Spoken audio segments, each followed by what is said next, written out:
Have you ever heard of a driver who could talk to cars? Not literally, of course, but someone so in tune with a machine that he could feel every vibration, every subtle shift, and turn it into pure speed. That man was Ken Miles, a brilliant, if sometimes cantankerous, engineer and racing driver. Miles was the secret weapon for Carroll Shelby and his legendary team. His story is one of raw talent, corporate ambition, and a tragedy that still echoes through the world of motorsport. It all started with a grudge. When Enzo Ferrari backed out of a deal to sell his company to Ford, Henry Ford, too, took it personally. He declared war, not with armies, but with horsepower. The mission, to build a car that could beat Ferrari at the most prestigious race on Earth, the 24 Hours of Le Mans. The weapon was the GT40, a beautiful but initially unruly beast of a machine. It was fast, but it was also dangerous and unreliable. Enter Ken Miles. He was the only one who could truly tame the GT40. He wrestled with it, refined it, and transformed it from a wild stallion into a thoroughbred champion. In 1966, his work paid off spectacularly. Miles, alongside his co-driver Lloyd Ruby, dominated the start of the season. Winning the 24 Hours of Daytona and the 12 Hours of Sebring, he was on the verge of achieving motorsport's Triple Crown, winning all 3 major endurance races in a single year. All that was left was Le Mans. At Le Mans in 1966, Miles was untouchable. He set lap records and built a commanding lead. Victory was in his grasp. But then, Ford executives, eager for a publicity photo of their cars crossing the line together, ordered him to slow down and let the other 2 GT40s catch up for a 3-car finish. Miles obeyed. But due to a little-known technicality in the rules, the win was handed to his teammates, Bruce McLaren and Chris Amon.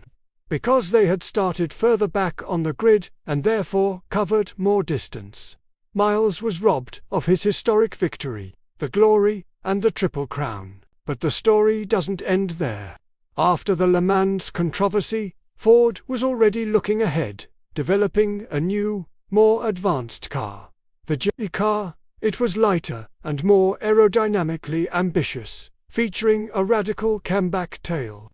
But from the very beginning, something was dangerously wrong. The car was incredibly unstable at high speeds. Ken Miles, with his unparalleled feel for a car's behavior, knew it. He repeatedly warned Ford's engineers and executives that the J car was a death trap.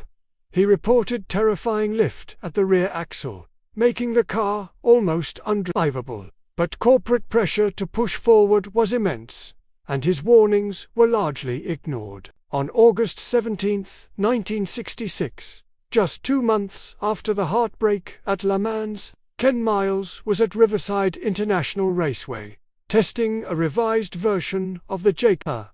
As he rocketed down the back straight at over 200 miles per hour, the car suddenly spun out of control, flipped, and burst into flames. Ken Miles was killed instantly. The official report cited mechanical failure, but many insiders believe it was the car's inherent aerodynamic flaw, very one Miles had warned about, that caused the fatal crash. The tragedy sent shockwaves through the racing world. In the wake of his death, Ford finally made significant safety changes. The J car was completely redesigned with a steel roll cage and a proper rear wing, becoming the GT40 Mark IV, which would go on to win Le Mans in 1967. Ken Miles' sacrifice wasn't in vain. It led to safety innovations that have saved countless lives since. He was later inducted into multiple motorsport halls of fame, a belated recognition of his genius. Of course, wild theories have popped up over the years, some suggesting Miles faked his own death, but these remain unfounded fantasies. The truth is, motorsport lost one of its purest talents that day. Ken Miles was a true driver's driver, a man who lived for the ragged edge. and whose legacy is forever etched into the history of speed. Thanks for watching. If you enjoyed this story, don't forget to like and subscribe for more tales from the golden age of racing.